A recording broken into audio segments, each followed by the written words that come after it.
मैं कुलदीप पाटिल साहब आपके पास आ रहा हूं। ये एक काम और करते हैं, ये बिल्कुल भारतीय जनता पार्टी के जो आगे की कुछ बेंच में बैठे हुए लोग जिनका एक ही काम है कि राहुल गांधी को गाली दो, उसमें भी ये आगे रहते हैं। ये राहुल गांधी को जब अगस्त 2004 में राहुल गांधी को इन्होंने कहा था, criticize Rahul Gandhi for asking Supreme Court to take suo motu cognizance of Hindenburg report. कहा था कि saying it was extremely worrying and aimed at destroying the economy. इन्होंने राहुल गांधी को बता रहे थे। फिर राहुल गांधी को सितंबर 2024 में बोले कि made a swipe at Rahul Gandhi saying nothing was more condemnable than someone holding a constitutional post becoming part of enemies of the nation, expressing pain at their lack of idea of Bharat. मतलब राहुल गांधी देश के दुश्मन ये बता रहे थे। ये सज्जन ऐसे हैं, मुझे ऐसा लगता है कि मतलब जो आप तो इस प्रोफेशन से आ रहे हैं, न्यायपालिका से हम लोगों की उम्मीद बहुत ज्यादा है, और एक कारण ये भी है कि बाकी दो जो संविधान का जिनको काम किया वो बिल्कुल ध्वस्त हो चुकी हैं। ऐसे में धनखड़ जैसे लोग भारत को कितना कमजोर कर रहे हैं, मैं तो ये बात कर रहा हूं, और इनकी क्या प्रासंगिकता रह गई है, क्योंकि इनकी तो कोई रोल ही नहीं है इस पूरे उसमें, लेकिन फिर भी इनकी प्रासंगिकता के ऊपर, और जितना आपने सुना, आपका एक टिप्पणी जस्टिस कुलदीप पाटिल साहब। आनंद जी, पहले तो मैं आपके पैनल का अभिनंदन करता हूं, आपका अभिनंदन करता हूं। शीतल जी ने जो 15 मिनट को ज्ञान दिया, तो उनकी हिंदी और मेरी हिंदी में तो बहुत, लेकिन मैं वही कहता था कि इतने निर्लज्ज लोग हमने बिठाए, कैसे बिठाए। मैं हमेशा जस्टिस सावंत और जस्टिस कृष्णा अय्यर का गुजरात दंगों का आयोग का रेफरेंस देता हूं, और उन्होंने दोनों ने रिकमेंड किया था। सबको मालूम होगा कि इनको मास मर्डर में प्रोसिक्यूट करना चाहिए, तो पहले ये मर्डर के अपराधी है। दूसरा रिकमेंड किया था कि इनको किसी हालत में इनकी जिंदगी में संवैधानिक पद नहीं देना चाहिए। दूसरा रिकमेंडेशन था। इतने अच्छे रिकमेंडेशन थे, वो रिकमेंडेशन ये माने नहीं लोगों ने। उसके बाद हम सब तमाशा देख रहे हैं। मैं आपके माध्यम से कई बार जुडिशियरी को विनती करता हूं कि यार मैं ये भी बोलता था कि जजेस इतने बिगड़ नहीं सकते, जजेस इतने बदल नहीं सकते, कुछ तो उनके ऊपर प्रेशर है।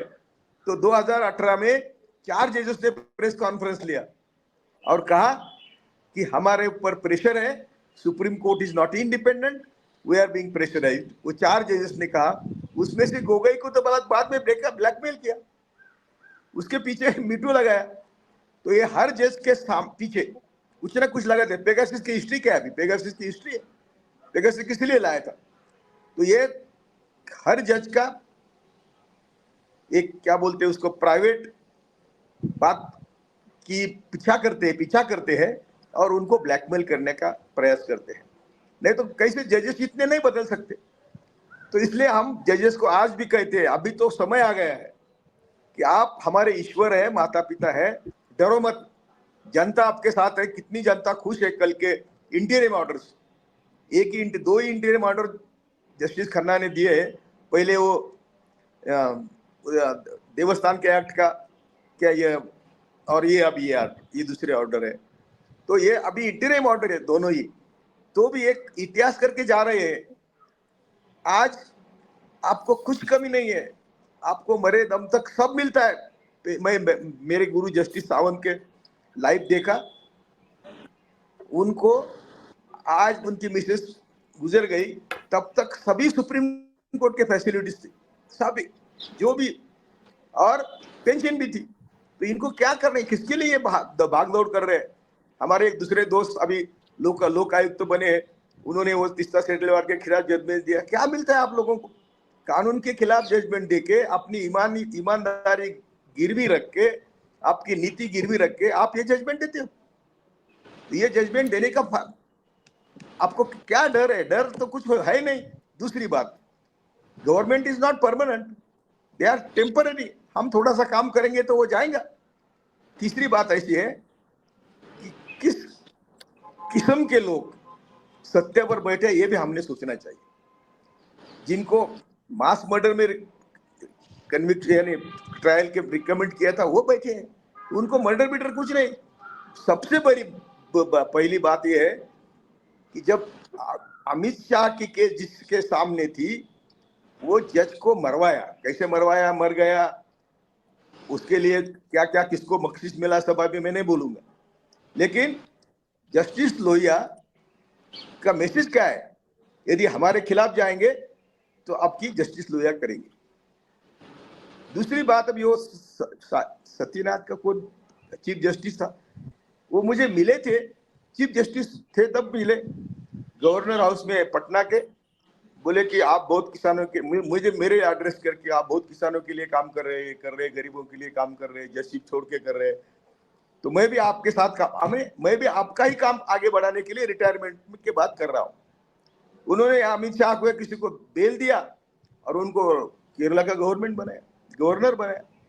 तो ये लोग इतने छोटे हैं, चीफ जस्टिस ने गवर्नर बनना तो बिल्कुल बेलो डिग्निटी। चीफ जस्टिस पहले हिदायतुल्ला थे जब उन्होंने सिर्फ वाइस प्रेसिडेंटशिप लिया था। अब आप ही आपकी गरिमा क्यों कम कर रहे हैं? क्या है प्रेसिडेंट या गवर्नर के हाउस में, क्या है, क्या आपको काम क्या है और क्या करते हो वहां बैठ के आप? यानी आपको सुखासीन लाइफ जीने के लिए आप अपनी नीति कॉम्प्रोमाइज करते हैं। मैं आपके माध्यम से जुडिशरी के बारे में बोलूंगा कि देखो, हर एक पर यह प्रसंग आता है। जब मैं तो छोटा जज था हाईकोर्ट का, लेकिन चीफ मिनिस्टर मुझे मिलना चाहता था, मैंने कहा मैं नहीं मिलूंगा।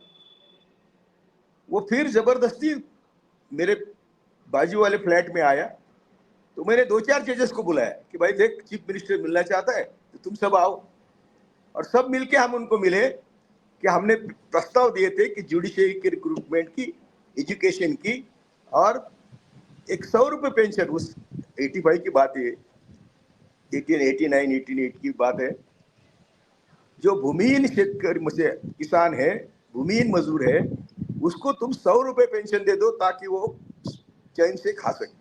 2-4 प्रस्ताव दिए थे, ताकि हमने कुछ बात नहीं की, लेकिन सब तो ये पीएम इनके घर आरती को आता है तो उसके बाद वो सब खुल जाता है पिटारा कि वो रामलल्ला ने आदेश दिया इसलिए जजमेंट दिया।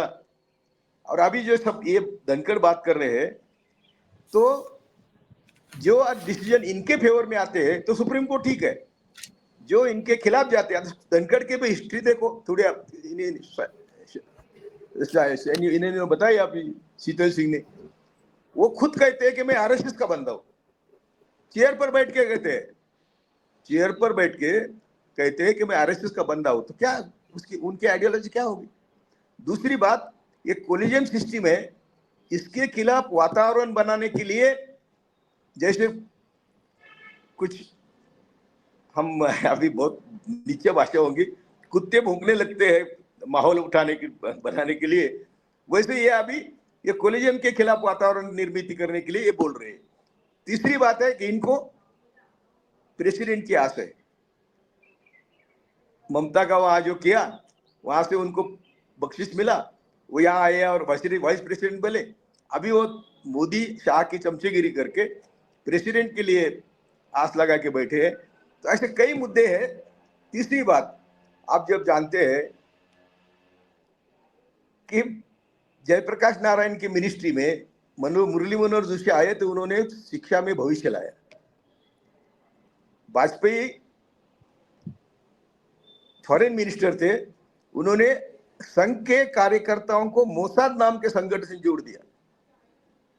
प्रमोद महाजन का पीए मित्रा करके था, वो मोसाद संगठन से ट्रेनिंग लेके आया था। तो ये जब सत्ता में जाते हैं, और आडवाणी ने रामायण महाभारत के लिए तरतूत करी, तो जब ये आते हैं थोड़े से, तो वो 500 साल के आगे का सोचते हैं और करते हैं, देश को 500 साल पीछे ले जाते हैं।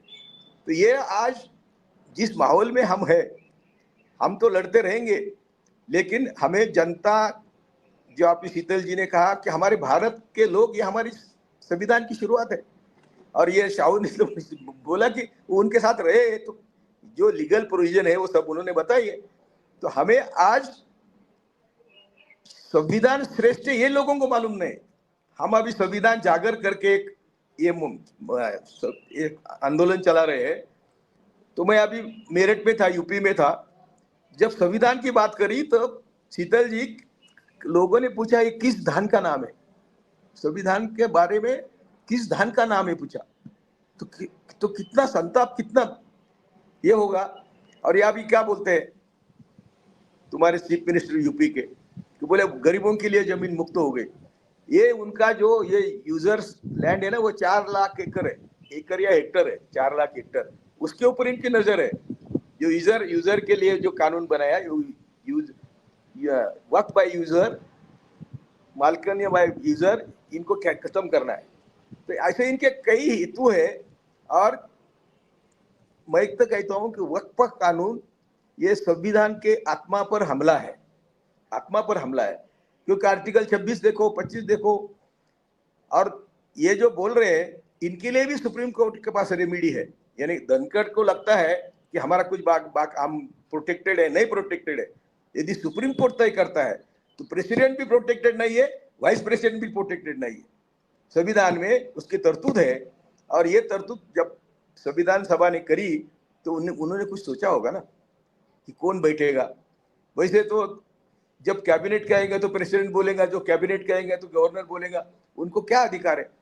तो ये सब क्यों कर रहे हैं, तो ये दो जो है मोदी शाह, वो इनको तो उनको ताकत दे रहे हैं। और हो ही वैसा वैसा रहा है जो हो रहा है। अभी मुरलीधरन की ट्रांसफर हुई रात को, शर्म आनी चाहिए सबको, इतना अच्छा जज उसको रात को ट्रांसफर कर।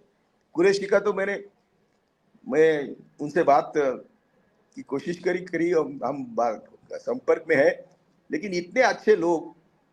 वही हुआ ना, वो स्वामी सुब्रमण्य में यार, कुछ पहले उनको भी रिकमेंड किया था नए सरकार आने के बाद।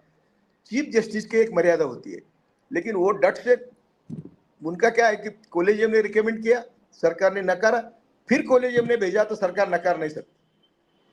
तो they are not putting down their foot down, डरते हैं, डराने की कोशिश होती है, इसलिए जुडिशरी भी डरती है।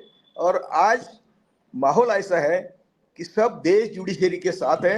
आपके माध्यम से मैं सभी जजेस को विनती करता हूं, ईश्वर बनो, हमारे माता पिता बनो, डरो मत, और हम सब मिलके इनको सबक सिखाएंगे। यानी संविधान के तहत चलेंगे। बाकी सबक सिखाने का क्या है, हम थोड़े बोलते लाठी लेके मारेंगे या कुछ हम उनके साथ झगड़ा। तो संविधान सुप्रीम है, संविधान का इंटरप्रिटेशन सुप्रीम कोर्ट के हाथ में है, और उनको जिंदगी भर प्रोटेक्शन है, कुछ करने की जरूरत, हाई कोर्ट हो, सुप्रीम कोर्ट हो। अभी तो हमारे महाराष्ट्र गवर्नमेंट ने जो रिटायर्ड जजेस हैं, मैं नहीं उसमें, लेकिन उनके लिए जजेस की फैसिलिटी दे दी है।